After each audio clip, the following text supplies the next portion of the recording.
The thing is that the criminals set more than 200 bombs. During these years, over 38,000 people died in Medellin alone. Horrible things happened inside these two. And a lot of people wanted them demolished, gone. And we said no. Thousands of people are dancing, having fun, and at 9:20 p.m., boom! The thing is that when you get to know Colombians, you will understand that we have decided to forget as much as we can. That from now on, up until we finish, a lot more people are going to be interested in our stuff. Because some people don't use religion to stop doing bad things, but to do bad things more often. That's why the police and the army call this plata por muertos, money for corpses. Hola from Medellin. Hola. This is Yasmin together with Alex. And today we will be exploring Medellin on a very good rated tour, probably the best here. We will explore the city on a free walking tour and we are really excited and curious to see it. We've been here for 2 days, but we didn't have the chance to visit more of the center.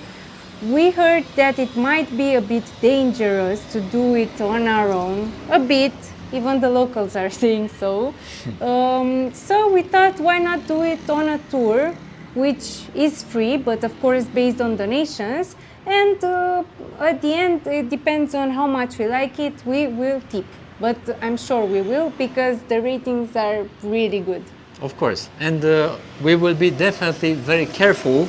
So we will keep our eyes all the time behind us, and especially I'm pretty relaxed because outside it's daytime, and usually while daytime things should be safe. I'm not or sure. safer.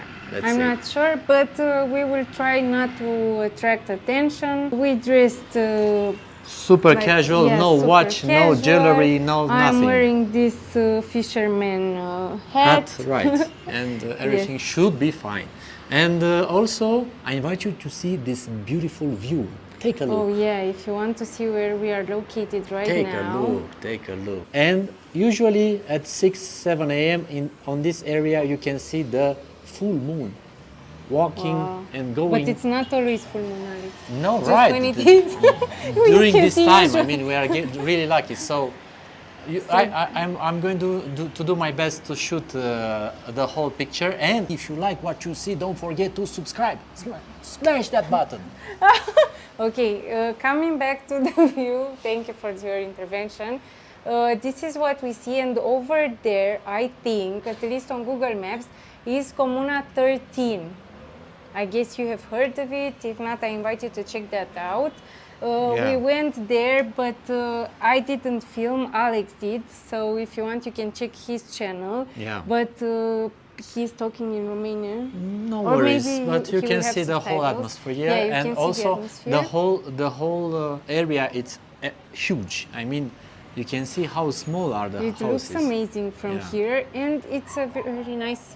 It's a very nice place. Right. And I can show you a bit of our place, of our accommodation. Just a bit, because it's not this, too clean now right now. I mean, the common space, because it's we didn't know that we were gonna have guests. So we have a sofa, some nice details from the store. We received as regalos, as gifts. But you know, we don't have a home or a Christmas tree. Right. We have a kitchen where we usually cook in the morning. We buy fruits from the market. I do my special omelette. My special omelette. He does an omelette with chorizo. Chorizo and eggs, of course. Yeah. Please, if you want, come. If you don't, we no also have a big washing machine, which is huge. Another good addition. Yeah, it's extra. A big fridge. Yeah, and the view that we are enjoying every day and night, we love it. And I will also show you how it looks during the night. Yeah. It's really amazing. And this space, look how big it is. I mean, this window. The balcony is very, very big. Yeah. In case you like this place, as usual, I will leave it in the description below if you want to book it. So let's go. Let's go. We just got off the taxi and we are now looking for the company that we booked with. Let's see.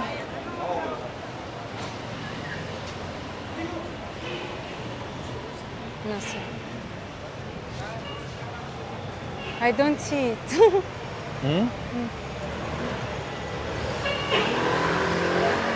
Okay, maybe it's on the back.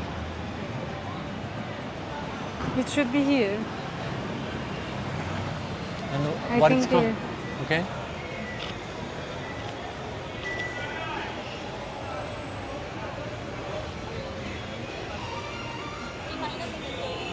Hola.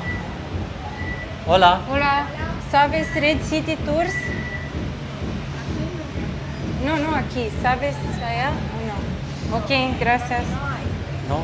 No es bueno. Ia stăm aici, mai pe And they said here at the station, at the Alpujarra North entrance.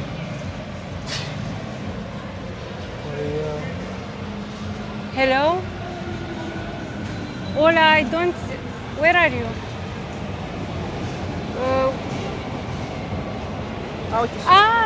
And there is a tour?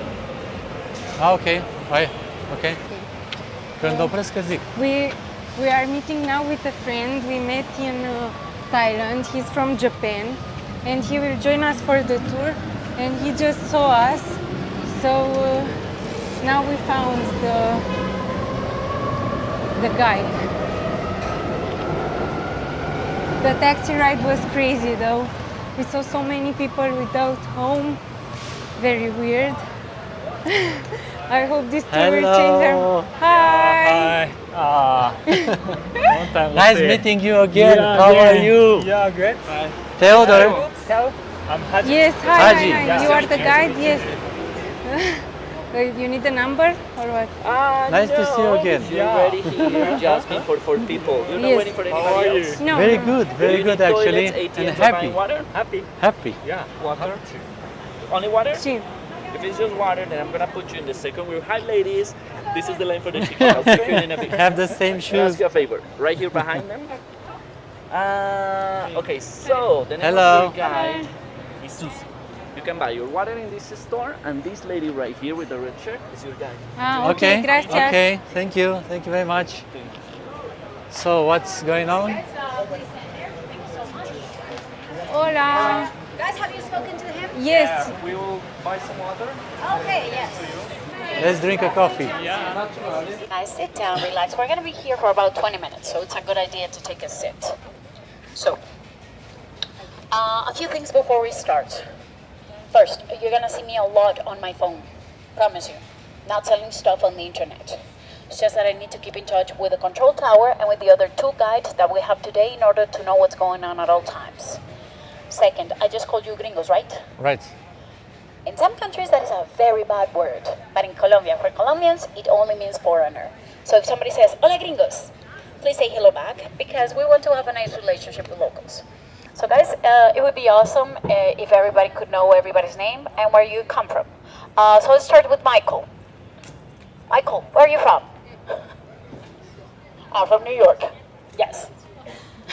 Michael from New York. Pavel from Czech Republic.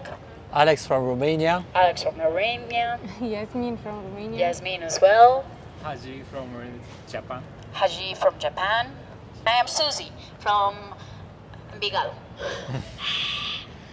Envigado is not a part of Medellin. It's a different city. But it's just like 7 metro stations south from here, so I'm a local. The thing is that for real city tours, it is important to hire local guides so you can have a more real city tour experience. But how local am I? The thing is that my ancestors were arrieros. That means that they, along with their mules, took cattle, mail, and all kinds of goods through the Andes and back, in those days when that was the only way to communicate Medellin with the rest of the world. I actually went to university and studied theater. And when I finished, I decided to move to Bogota, the nation's capital, because I had a lot more work there as an actor. But unfortunately, after 6 years in Bogota, the lockdown erased every job I had as an actor. So I had to come back home. And when I was here, a friend told me that there was a job that would allow me to share experiences with people from all over the world. And I said, you know what? Sign me in. So that's how I ended up here. But guys, one question. If I told you that I am a paisa, what do you think I mean? Just like paisa. Paisa. Yeah, Like paisa. a country girl. Like a country girl. local, okay? Anything else? Okay, let me elaborate on that.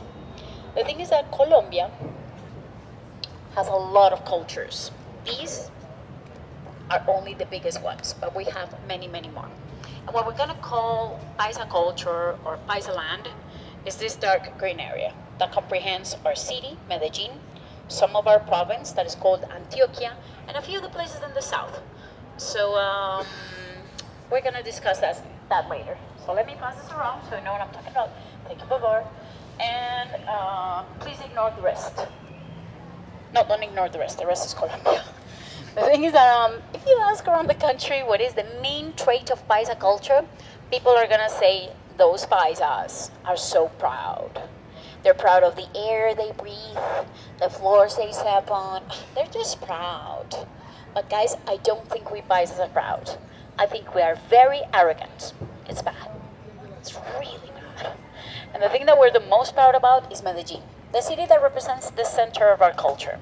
Even though we know that a lot of people got to know this place because of the bad days we had to go through during the 80s and the 90s, or even worse, because of the criminal that came from these parts. Guys, one question. If I say the criminal from Medellin, do we all understand who I'm talking about? Mm-hmm. Yep. So, not gonna say his name. The thing is that most Colombians don't speak English, so they are going to hear something like this. Blah, blah, blah, blah, blah, blah, blah, blah. The criminal, blah, blah. I could get into very uncomfortable discussions because of that. But don't get me wrong. We're going to talk about him. And we're going to talk about the bad days. So I'm going to make like a little TV series with 4 chapters and 2 seasons. Chapter number 1, the origins of Medellin. Number 2, the growth. Number 3, the tragedy. And number 4, the resurrection. And guys, you're on vacation, so I'm not going to give you loads of names and dates. Yet. The thing is that I'd like to think that this tour is half your responsibility, because there's a lot to talk about and not that much time. So we're gonna dig deep into the things that interest you. Thanks so much. Oh, we're gonna dig deep into the things that interest you. But for me to know your interests, I need to hear your questions. Keep in mind that the answer, I don't know, exists. And that my favorite questions in the whole world are the weird ones, the random ones. So don't keep those in. So before I give you names and dates, I'm gonna give you reference points. Let's say that here, we have a timeline. Over there is the past, with like ancient Egypt, your horrible ex, and that job you decided to quit. Thank you, past, stay there, it's there, don't worry. And over there is the future, with like flying cars and cool stuff. So the first reference point is going to be my backpack. This one is going to separate the 1800s from the 1900s. My water bottle will be placed in the 1970s. So we've got the 19th century and before, 20th century up to the 1970s, 80s, 90s, etc. So let's start the beginning.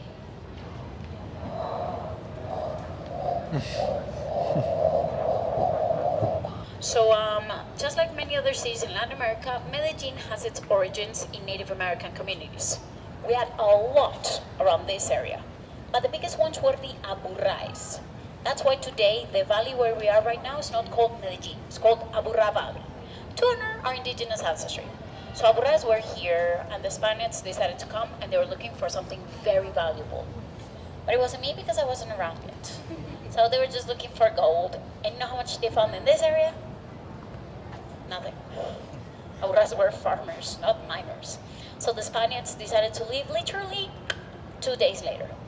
But they did find gold 70, 80 kilometers away from here in Santa Fe de Antioquia that you guys should visit. So they were in Santa Fe and they were like, man, we are rich here. This is awesome. But this weather is a bit much. And this land is not that good for growing a lot of things. Hey, do you remember that 70 years ago we spent a couple of days in this valley that wasn't too hot or too cold, that was super green? We should go back there. So they decided to come back. And I'm gonna tell you this date because it's super easy to remember. 1616 marks the beginning of modern Medellin. That means that the Spaniards mixed a little with locals, they built a couple of churches, and then nothing. For like 250 years, nothing really happened here. That's why today I'm not gonna show you a big historic center like you would see in Bogota or Cartagena. So if you guys came for the beautiful building tour,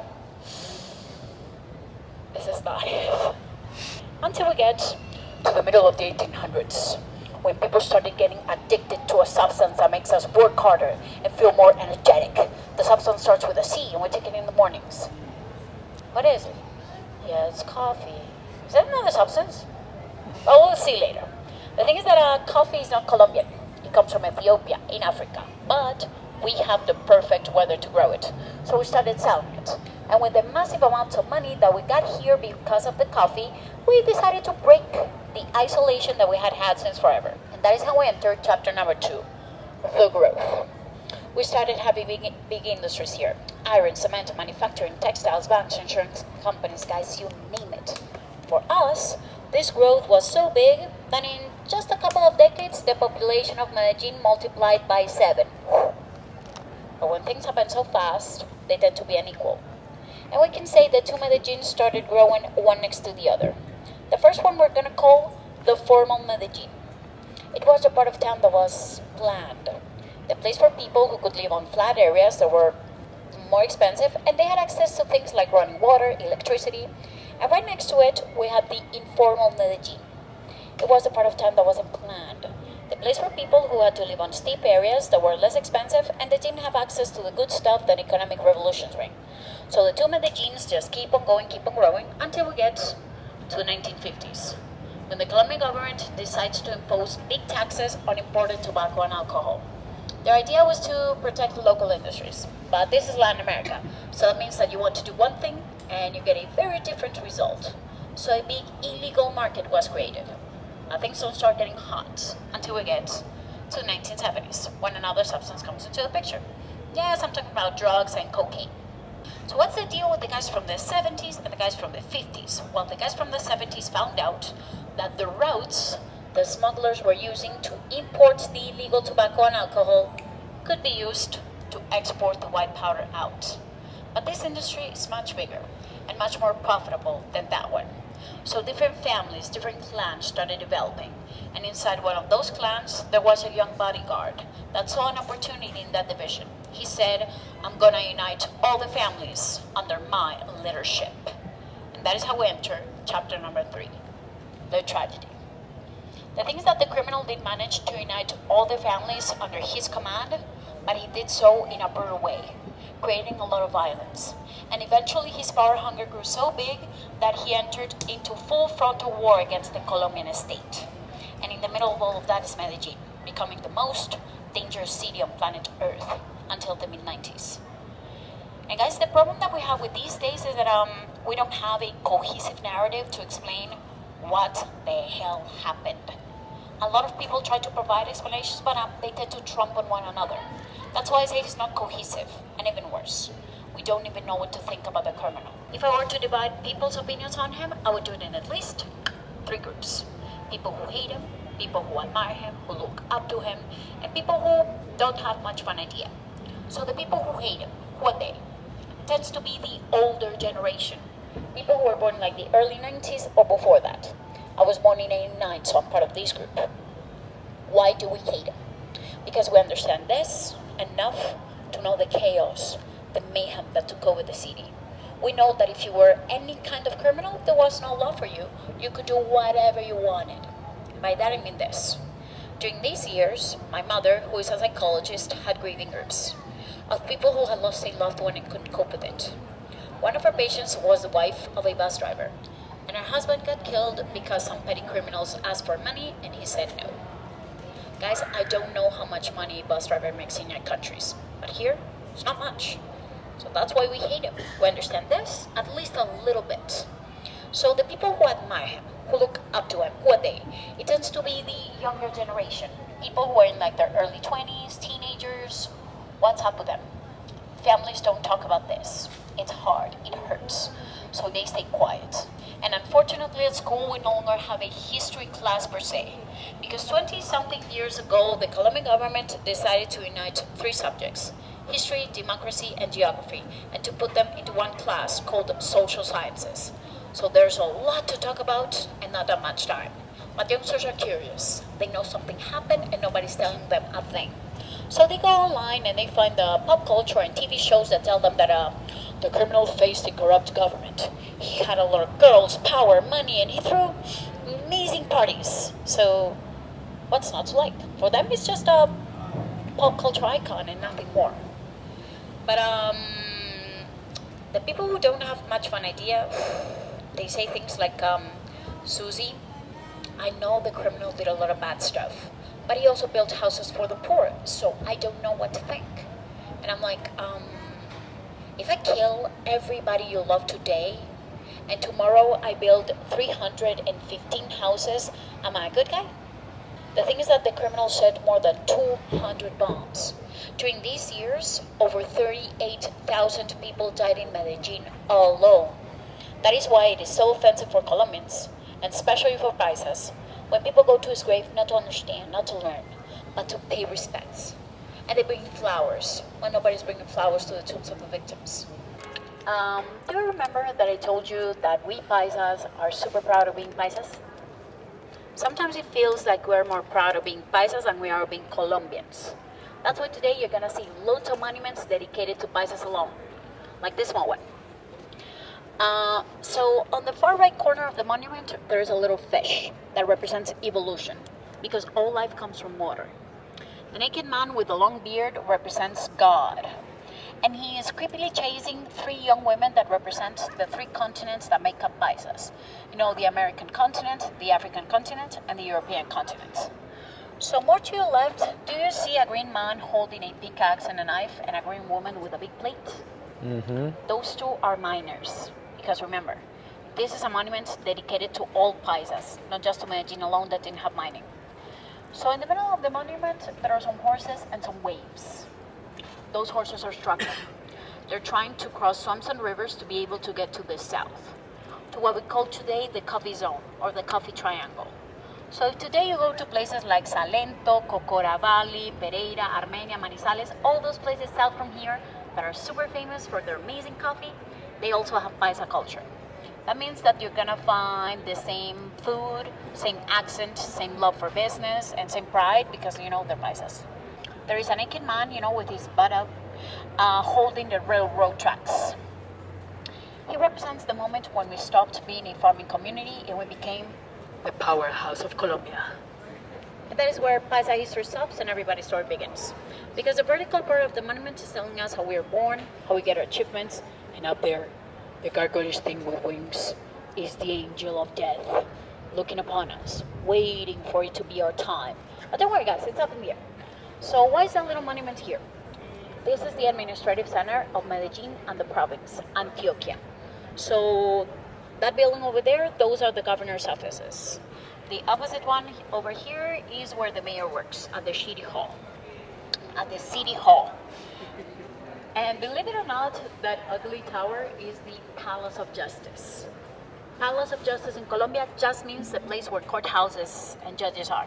They don't need to be, you know, pretty palaces. But I'm going to show you a much better looking palace later, so forget about that thing. It's a cafe here. Yeah, it's a cafe. El tren del café. Ooh. Ooh, nice. I like what I see. You like what you see? That this is the city tour, not the walking tour. But I promise you, in a couple of hours, you're going to want a place like this to sit down and chill, and there's going to be 0 places. Uh-oh. So profit from here. So we should stay. We should Sit. stay, yeah. Guys, first things first, where are we? This old train station is one of the oldest buildings in Medellin. So the train started having little accidents. And at the same time, we started building roads. So people decided to stop using the trains and start using the roads because they felt safer, and the trains died down. The idea is that there is a company here in this province, in Antioquia, that wants to revive trains, but feel free to come back in 25, 30 years to see if we accomplish that. The thing is that during the bad days of Medellin, Colombia was going through an internal conflict. And if we want to understand how things changed in Medellin, first we need to understand how things changed in Colombia. So I'm gonna make a cartoon, just like I always do, to explain to you the internal conflict. So to our far right, we're gonna have our far right illegal armies that we're gonna call, our far left, we're gonna have our far left illegal armies that we're gonna call guerrillas, the guerrillas. guys are going to emerge in the 1960s because of the triumph of the Cuban Revolution. You wanted to do the same thing that happened in Cuba. Now I'm gonna go to our far right. Hi guys. Hi guys. How do you feel about protecting the interests of rich people? Strongly, thank you so much. So to our far right illegal armies that we're gonna call paramilitares, the paramilitary.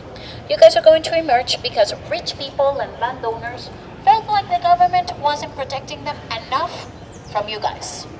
So at first you're gonna be vigilante groups paid by those two kinds of people.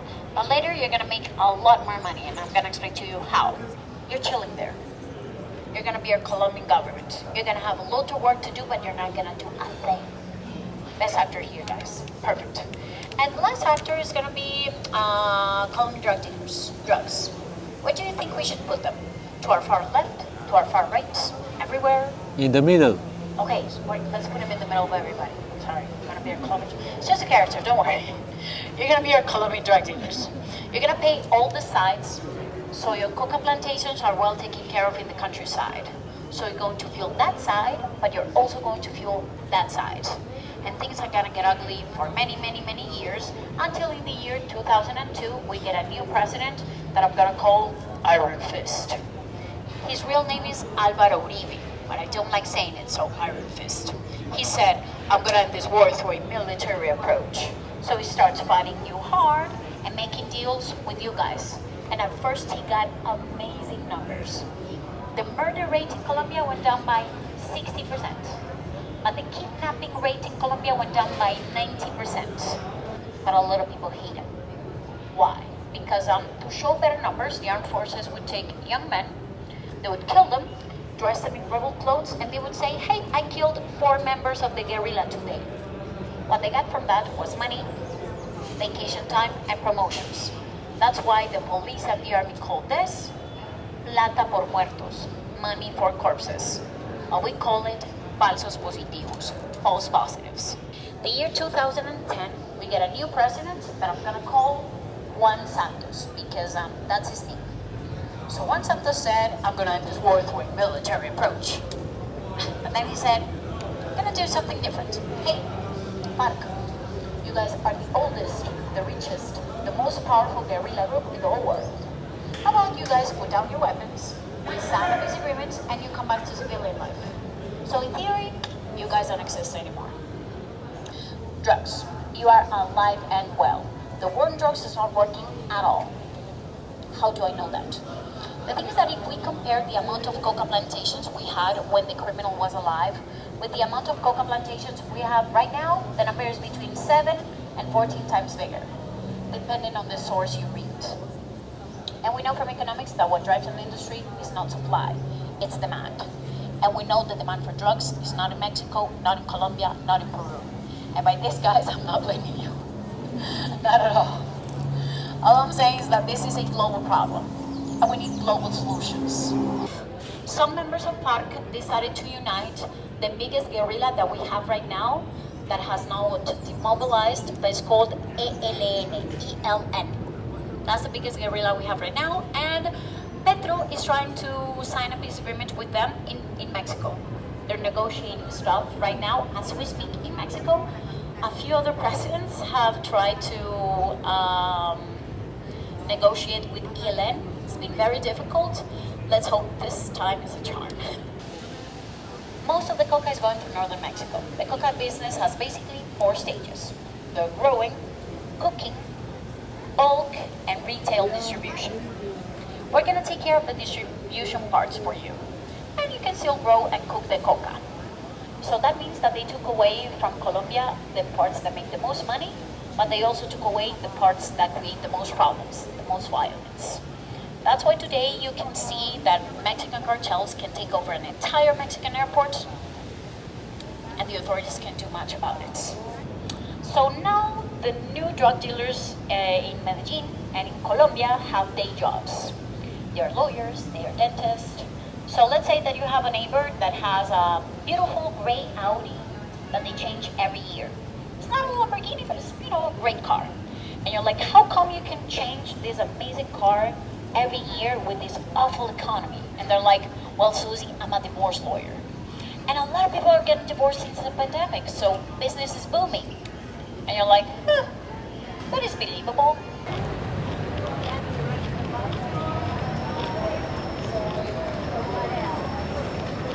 So guys, welcome to season 2, the transformation of Medellin.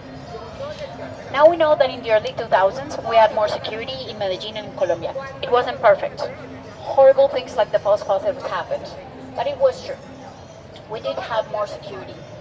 But if you're going to change the most dangerous city on planet Earth, you need more than security. So on top of it, we stood 2 pillars. The first one is called democratic architecture.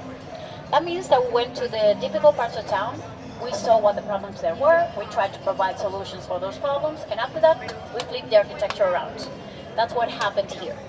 So imagine a roofed market that covered this entire block. These 2 buildings with bricks, they're part of the markets. But in the 60s, it caught fire. And the authorities just decided to demolish it and go away. So this place was taken little by very dangerous people and a lot of people who were homeless. And it basically became the square of crime. So in the early 2000s, the first thing that we did is that we built 3 shelters so the homeless could have a place to eat, sleep, get education, and rehab for free if they chose those 2. And after that, we flipped the architecture around by building a little forest of bamboo and a forest of pillars. These pillars used to have LED lights on the sides. So if you like to think in terms of symbols like I do, the square of crime became the square of lights. And lights are hope. But if you come here at night, it's going to be the square of darkness because the LED lights broke and the mayor says that there's no money to replace them. Remember those words, guys. In Colombia, we are obsessed with IDs. So don't walk around with your passport because if you lose it, it would be a disaster. But if you have a picture of your passport in your phone and a regular ID that you can show around, it's a very good idea to have it at hand because you're gonna need it a lot. So this was basically the square of crime. These 2 buildings of bricks, they're basically the headquarters of crime for common criminals, not for the top drug dealers. Horrible things happened inside these 2. And a lot of people wanted them demolished, gone. But we said no. Let's turn the symbols of our fears into the symbols of our transformation. So nowadays, the one with green doors is the headquarters of education in Medellin. And this one with brown doors is the headquarters of culture in Medellin. So with the different teaching programs, with the changes that we saw with things like the metro, the escalators in Comuna 13, the cable cars, places like this, Medellin started seeing new days. People who were kidnapped sometimes were held hostage here. If somebody wanted to torture somebody, to kill somebody, chop them up. This was also used for prostitution and for rape. So yeah, awful. And the thing is that we're just 1 block away from the mayor and the governor. So that's why it was so important to take over places like this. Because if you can't be in control of something that is 1 block away from the mayor and the governor, are you going to be able to take care of everything else? No.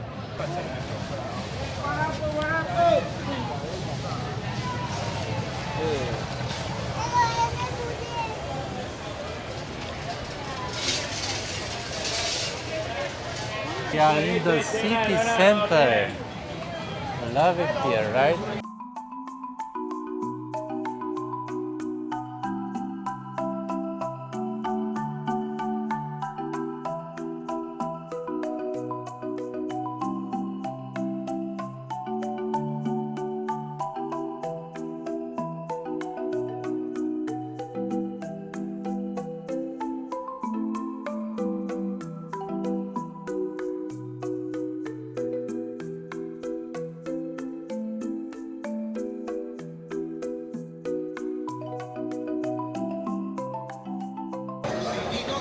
We are now walking in the city center. It's super crowded. The tour so far was mostly informative. We didn't see so many attractions, but at least we got a very good insight of the history of the city and of the country. So it's nice. So Colombian people seems to be pretty amazed by the Christmas lights. Yeah, we realized that Colombian people love Christmas. They already decorated their homes with big Christmas trees. Everyone is putting up some lights. They have plenty of shops with decorations.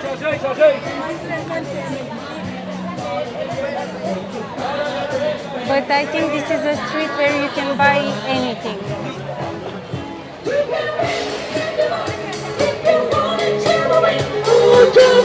Take a chance on the thing you're right in this.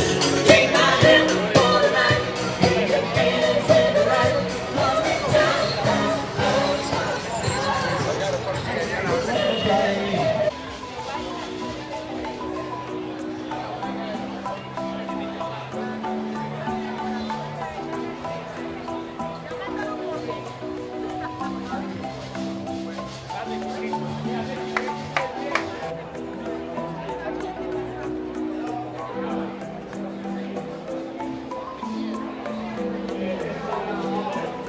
A la orden.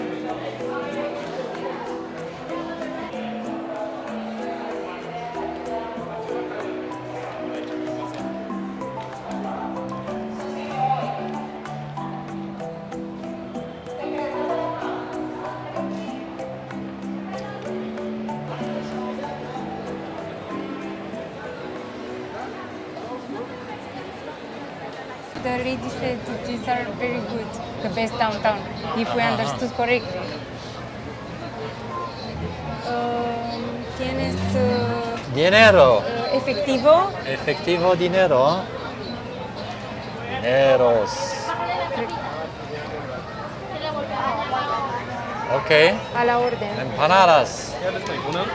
Let's see. Ok, gracias. ¿Cuánto?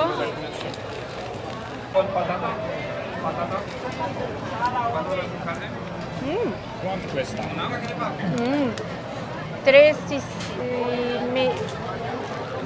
3.5. Full? Me gusta.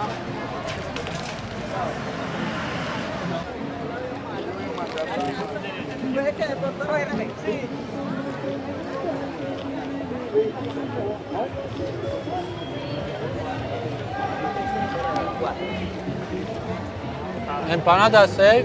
Limonadas. Very good. Very good. Honestly, my favorite so far.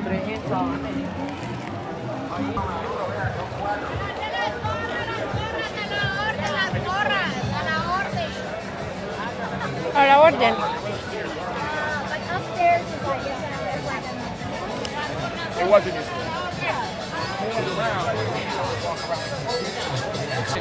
The tour continues.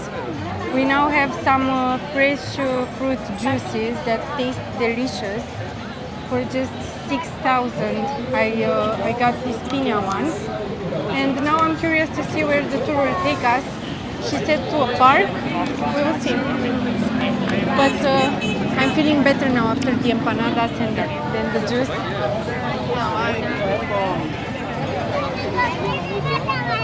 So guys, this street, we call it Carabobo, Stupid Face Street. Because Carabobo was a battle that we fought against the Spaniards for the independence of our country, and we won that battle.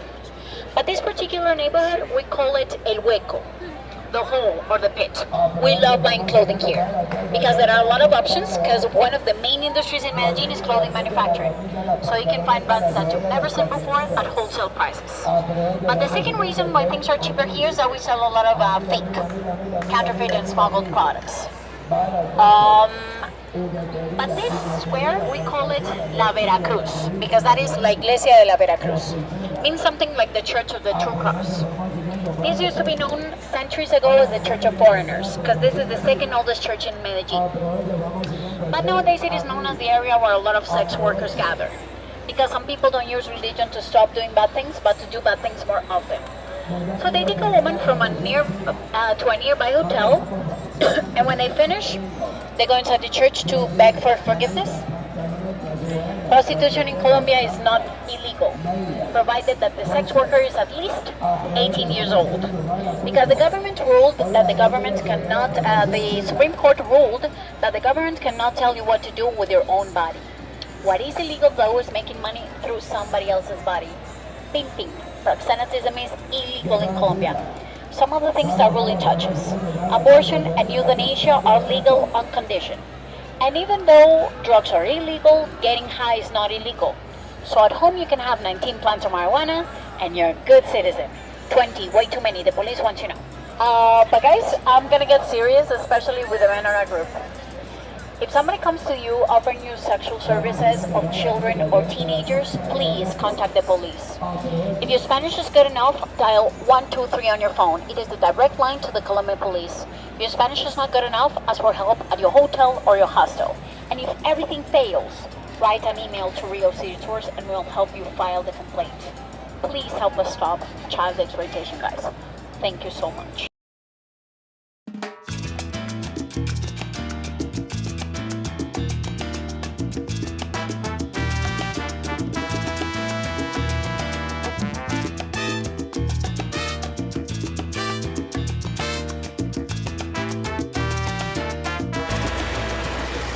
Yeah, so guys, the thing with prostitution is that being a pimp is illegal, so sometimes the pimps use certain strategies to not be the pimp.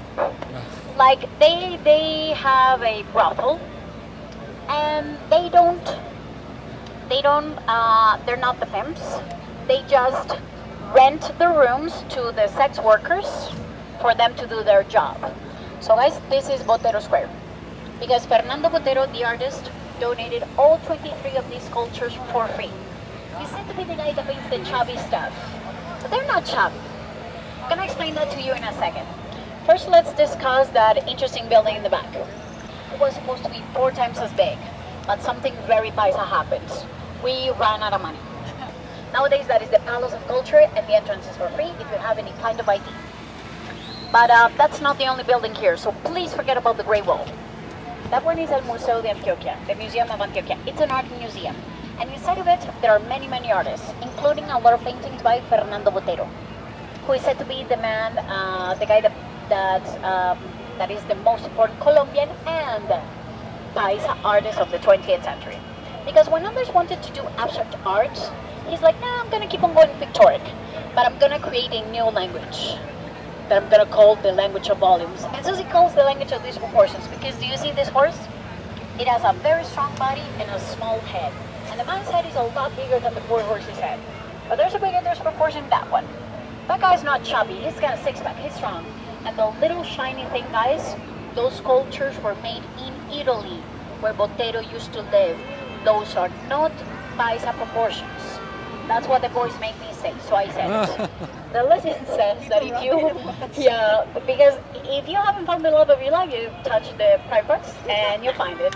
But if you already have the love of your life, you're gonna touch the private parts and you're gonna have 7 years of good sex. That's why we will touch it. I'm gonna give you 5 Swiss minutes for you to touch whatever you need and take pictures. If you need me to take your picture, let me know. At the end of those 5 minutes, in the middle of the square, there's a big horse. If you don't see me, look for the big horsey and I'll be around. Alright guys, so let's go. Willing to touch something?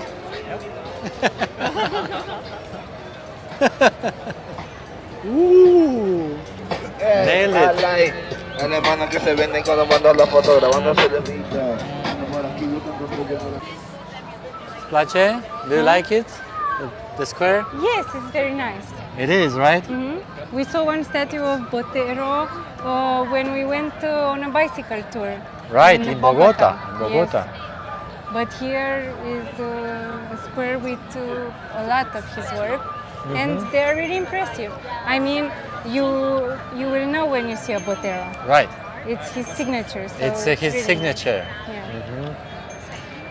Yeah, I mean, it's pretty amazing that this square has those statues. But I don't think you noticed, but it's surrounded by fences. By fences? To keep the homeless out, because that's a big problem. And if they would come here, they might ruin the place. Because you saw, you don't need to pay for entrance or anything, it's free, but it's police over there. So because homeless people could stay here and...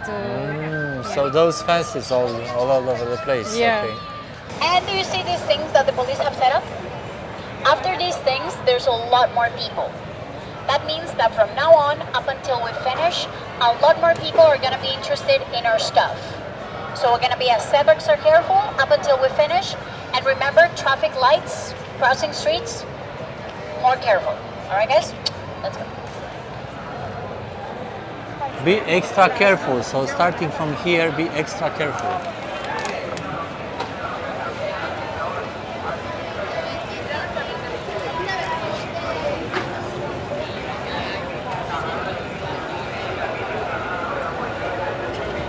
So this artist, you guessed it, he was a Paisa artist. His name was Pedronel Gomez.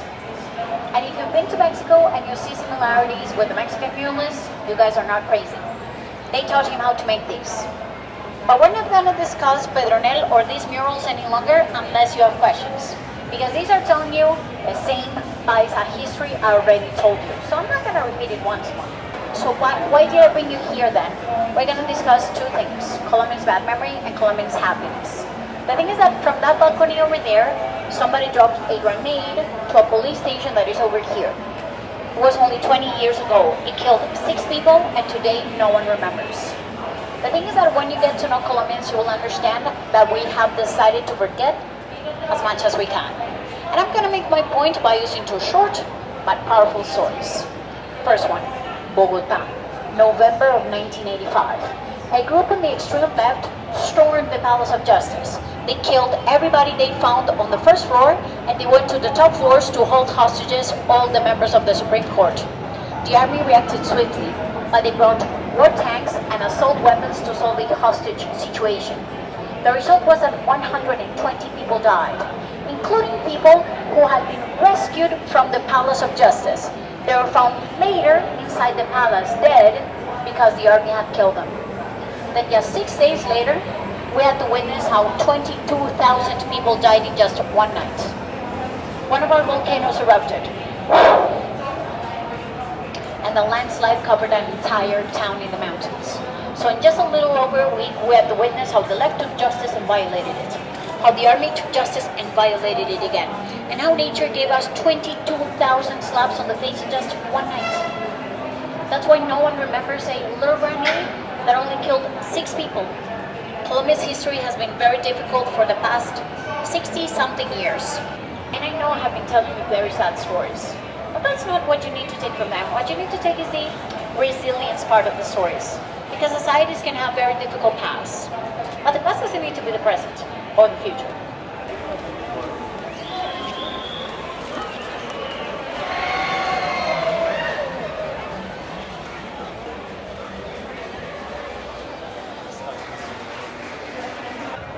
Sorry guys,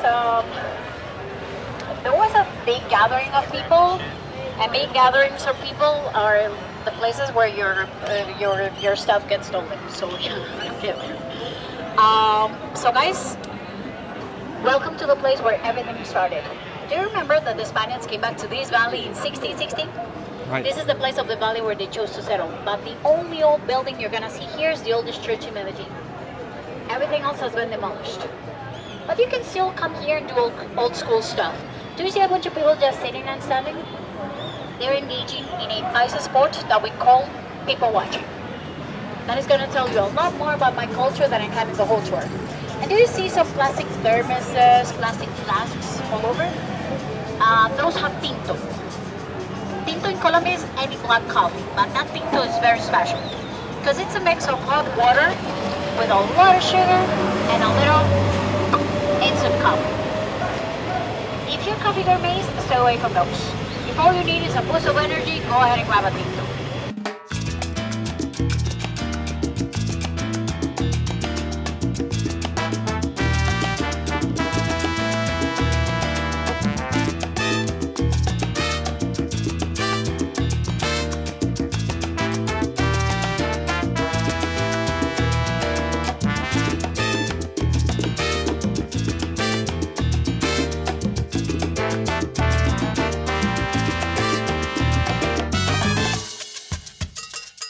What about this beautiful street art and that one over there?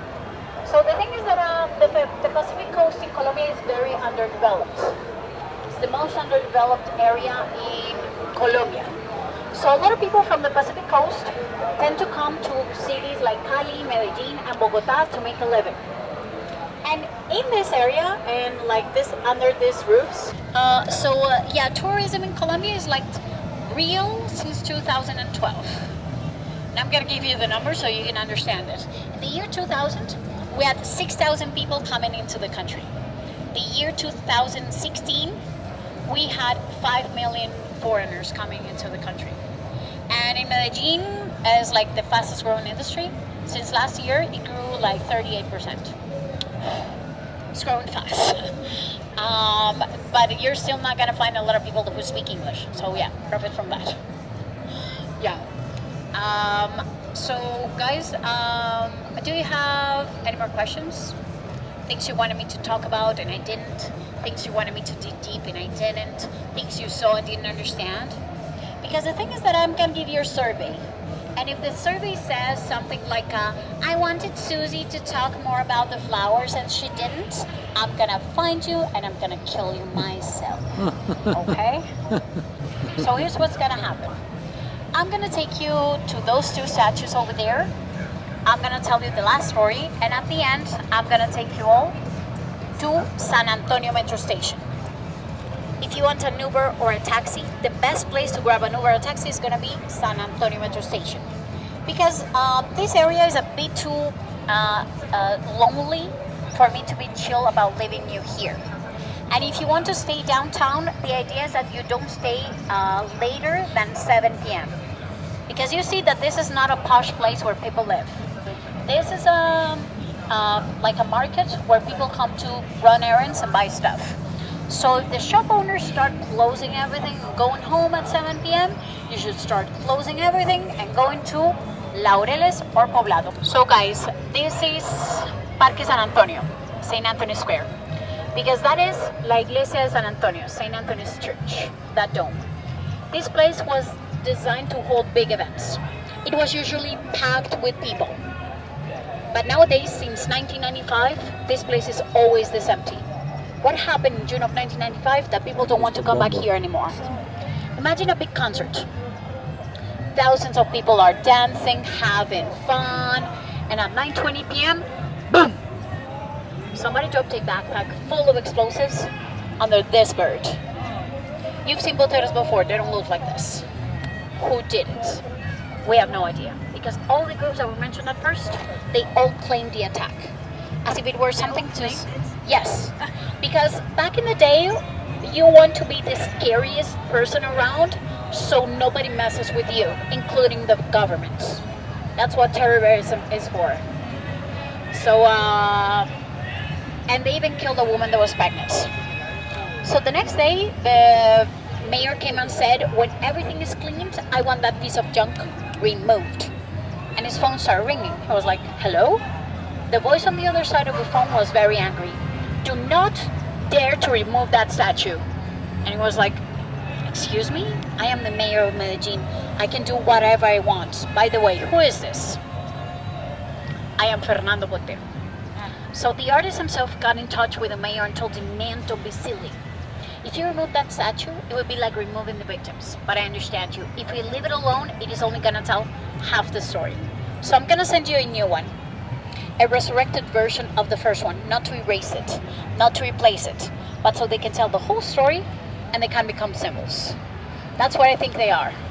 The red one represents the Medellin where I was born. The other one represents the Medellin where we are today.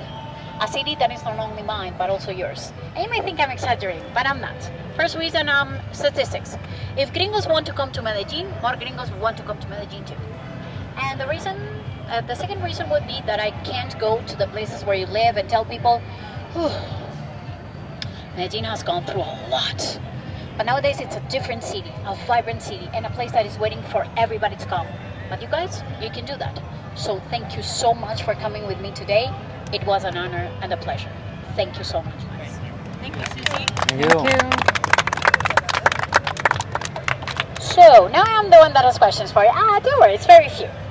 The thing is that for the company, it is super important to know how you like our work. So I'm gonna give you a little survey, and I have this old question that I haven't answered. It was, Susie, you're doing such a great job, but I don't know what a good tip would be. The short answer to that question is always whatever your budget allows. Seriously. The second answer to that question would be, well, given that I have to pay a fee per person that enters the tour to the company, so the company can keep on running, a good tip is 40,000 pesos per person. That means $10 per person. But just take that as something I said. So we're gonna do the survey. We're gonna put the contribution, if any, inside of the paper, and we're gonna put everything back in the backpack. Just like secret voting, like Susie for president or something. Susie, getting cash in Colombia is hard. Do you have Apple Pay or card? Guys, we have Apple Pay, we have card, we have everything. And this is also the moment to take pictures of the birds and do the, 5-star reviews. So,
So the tour has just ended. We had just given reviews and the tips. It was really interesting, especially the guide Susie was really nice and really funny. She told us great stories and she was super fun. We still don't know exactly how to feel about Medellin because at least for me, it didn't feel so safe. I mean, we had to take all of those precaution measures to always make sure we are not followed by anyone and stuff like that. So that was a bit weird. Yeah, we it had is. A It weird is. feeling. Definitely, you must visit during the day. Definitely, you Yeah. must go into a big But group. the tour and the guide was nice because she showed us the transformational side of Medellin and the positive outlook that she has about the city. So even though it was bad and it still has some reminiscence of the past, we can look at it with optimism and Right. it will probably change for the better in the Right. future. So as she said, more tourists started to come, it started to become safer and safer, but it still has something to work, Of the course, city. but it's very nice because you feel like having the whole experience, and it's super real, super authentic. So Yeah, see you it was, soon. It was really immersive, and I recommend you to do this with a guide because you feel Safer, you right. feel We must safer go. than how you would feel if you were alone, for sure. We must go right now We are because now our going. our It's almost it's 7 almost- p.m. She said that yeah, at 7 p.m. we need to go to- home. 7 p.m. To is the El last Poblado. hour to be on the Yeah. street. Oh my God! And we live in a bad neighborhood. Oh. Yeah, so it's a whole experience right here, right now. So don't forget to subscribe, leave a comment, leave a like, and also if you want to receive any recommendations from Yasmin, don't You can, hesitate yeah, to, and you to can write. find me on Instagram. So make sure you follow for the rest of Colombia. Right. So see you. Bye.